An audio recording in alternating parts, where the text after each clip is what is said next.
Hello and welcome to Miniature Adventures. I'm Big Lee, and this week I want to ask, where have all the ditches gone? So last week I asked, where have all the hills gone? And the response to that video was huge. The comment section absolutely lit up, and a fair few of you even came and spoke to me about it while I was at Partizan, which was a bit surreal actually, because the video had only gone up at lunchtime, and by mid-afternoon I was already having some really thoughtful chats about it. It clearly struck a chord with people. But here's the thing, I think I might have missed something even more neglected while making my passionate plea for more hills in our tables. An element that's just as important, if not more so, when it comes to shaping battlefields both in real life and in our miniature war games. So this week I want to ask a follow-up question. Where have all the ditches gone? Now I do appreciate it doesn't sound quite as stirring as hills. Bring back the ditch doesn't exactly rally the troops in the same way, but stick with me, because negative elevation, by which I mean things like ditches, sunken roads, steep-sided rivers, quarries, even old dry stream beds, these features can be just as important as hills, and they're just as powerful in terms of their impact on the battlefield. The difference is they don't rise up dramatically and catch the eye. Instead, they're tucked down low, hiding their secrets in the ground, and maybe that's why they so often get overlooked. So let's be clear what we're talking about here. When I say negative elevation, I'm talking about the parts of the landscape that dip below the level of the surrounding ground. You know, if a hill or a ridge is positive elevation, something you climb up, then a ditch, a sunken road or a steep gully is the opposite. You go down into it. It's recessed terrain, a dip, a drop, a hollow. In wargaming terms, these are features that don't get added to the table like a hill or a forest. They get subtracted. They're cut out, carved in, or simulated in a way that implies you're going into the ground rather than rising above it. And the thing is, while we've got quite good at representing things that sit on top of the table, you know, buildings, hills, trees, etc., we're still not great at handling what lies beneath it. Most terrain systems are additive.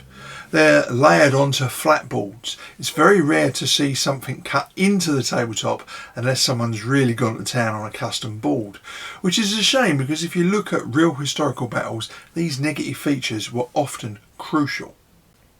So let's start with a classic, the Sunken Road Antietam.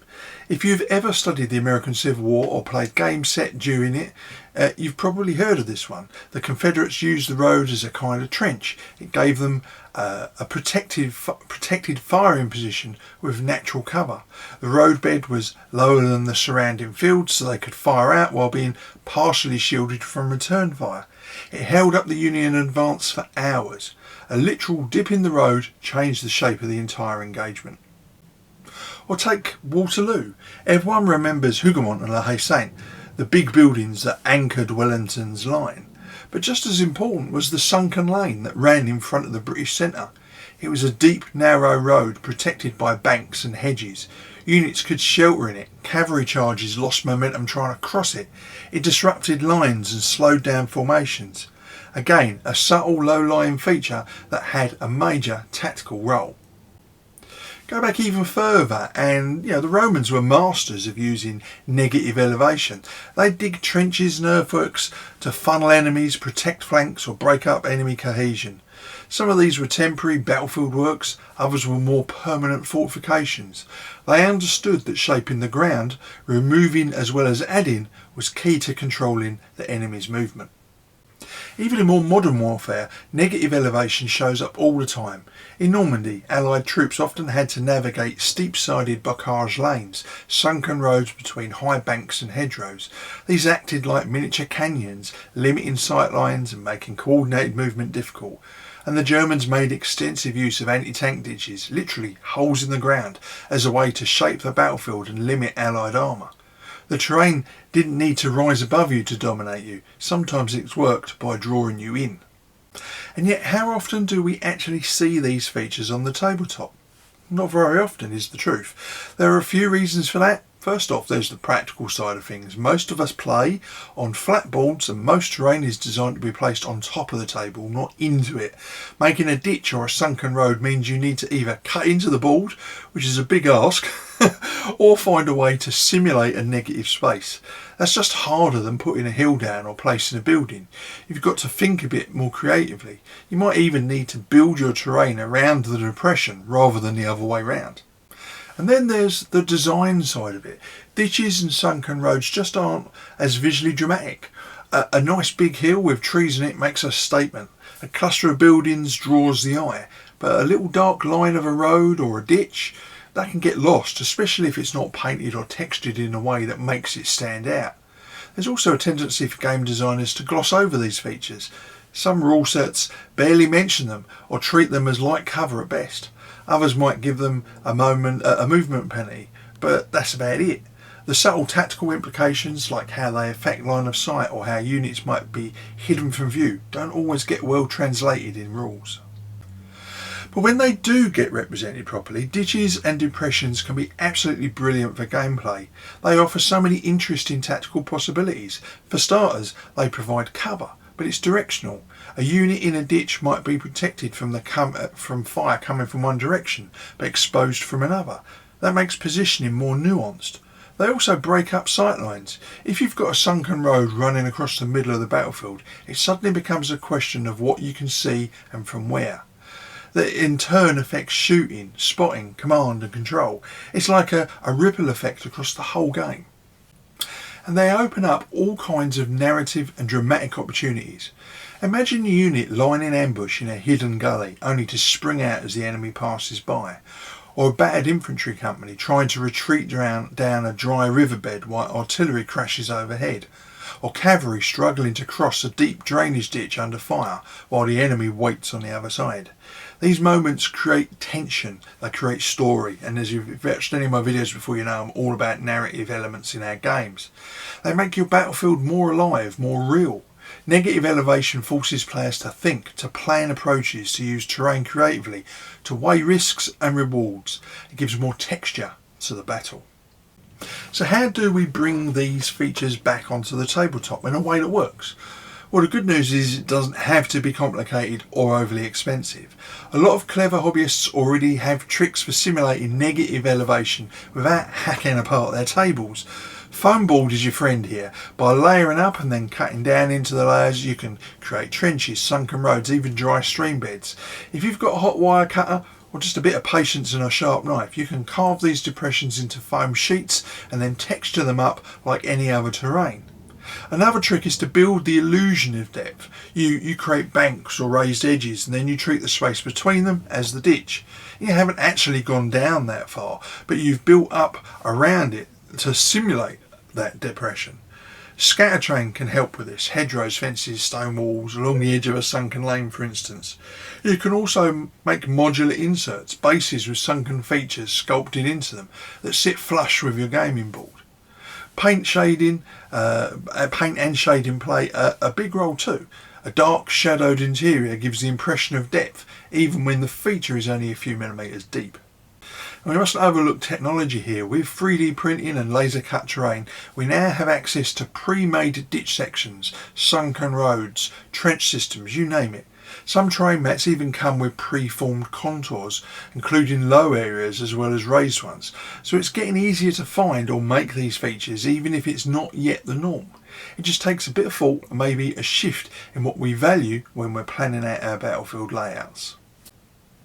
Because really that's the point that I want to end on. We've come to appreciate hills and elevation because they make our games more interesting. They add challenge, drama, realism. But if we really care about elevation, about making the terrain feel alive and believable, then we need to care just as much about where the ground drops away. A balanced battlefield isn't just about rising terrain, it's about contour, depth and the full topographical picture. So let me end with a little challenge here. Think back to a game where negative elevation really made a difference. Was there a ditch or a sunken road or a gully that changed the flow of a battle? What did it add to the story? And if you haven't had that experience yet, maybe it's time to give it a try. I'd love to hear your thoughts on this, how you've used ditches or defiles in your own games, or how you might start including them more in the future. As always, please drop your ideas in the comments and let's bring some depth to our tabletop games. So time for a hobby update. Last weekend I and several members of Postage Rejects donned our protective hats and headed up north to Newark for the Partizan Wargame show. It's about a 3-hour run from the lads that have come from Gravesend and about 2.5 hours from where I live. So Partizan is doable in a day, and we usually head off early, have breakfast when we arrive and then head into the showground. The show was slightly larger this year, with the addition of a marquee at the front of the building acting as the entrance hall, hosting a table sale, and was even home to a handful of traders and demo games.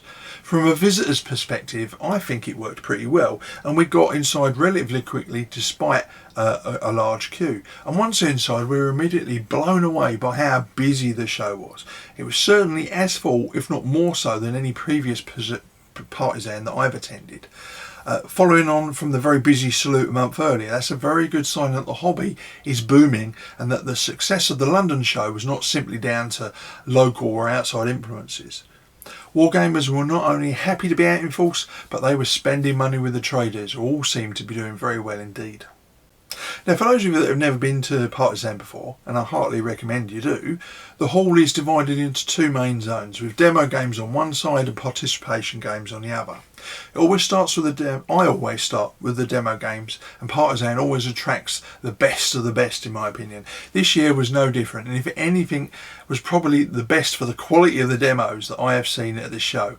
Every club brought their A game to the event, and while still reeling in awe from one table, I've turned to the next and be equally agog. I have no idea how the judges could pick a best in show, because there are at least a dozen tables that stood out as equally brilliant. The quality of the terrain, the layout, the miniatures, the careful thought put into these games was truly inspirational. As usual, I took loads of pictures and video and was able to get a short video out while on the drive home. I hasten to add, I wasn't behind the wheel, with my longer photo review coming out on Tuesday. However, both these videos are only half the hall, because I missed most of the participation side of the hall. Ray and I walked around together and we were stopped for a chat every few yards. Now, that is not a complaint. I hasten to add that. We had so many great conversations, caught up with lots of people we hadn't seen in ages, and we're literally overwhelmed by people who had listened to Ken Riley's podcast a few weeks ago with us in it and wanted to say they enjoyed it. Wow, we were not expecting such a great reaction like that. It really was a wonderful part of the day, and the fact we didn't get around the whole hall was a minor issue. Slightly more worrying though was my dodgy knees. I was in absolute agony by the time we headed home, and it took most of the week for the pain to ease, only for me to then attend Comic-Con on Friday and ruin them all over again. I'm awaiting treatment from the brilliant but glacially slow NHS, and I will eventually need a knee replacement, probably two actually. But in the meantime, I'd settle for better pain relief. I won't let osteoarthritis stop me from attending shows, but it's definitely slowing me down. So that's it for this week. As always, please join the conversation in the comments below. If you enjoyed the video, please like, subscribe and share. And if you want to keep up to date with weekly content from the channel, please tap the bell notification icon. So until next week, stay safe, keep gaming, and of course, keep rolling high.